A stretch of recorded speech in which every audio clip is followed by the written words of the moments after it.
cantar Rosita Salinas con ustedes y guitarras peruanas de la Chora Salsa. Para hacerles bailar unos cuantos hasta el amanecer. Un saludo para Julio, para Miguelito y a mi sobrina Elena. Muchas gracias.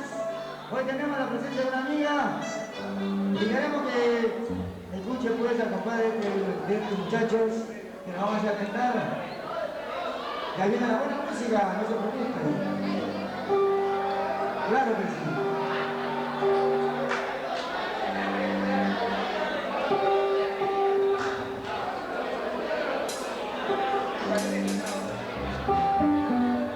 Un saludito para Julio, que está en Estados Unidos,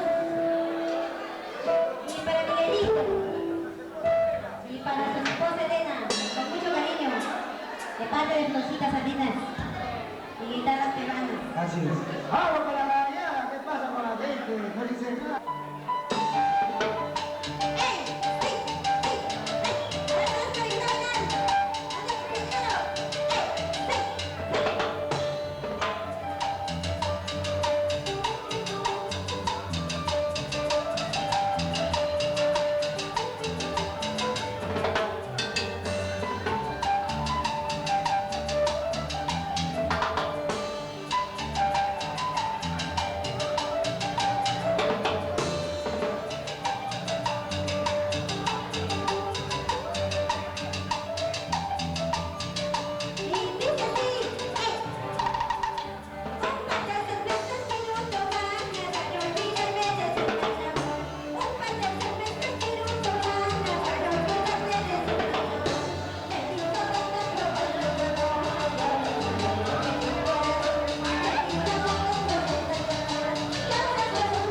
Gracias.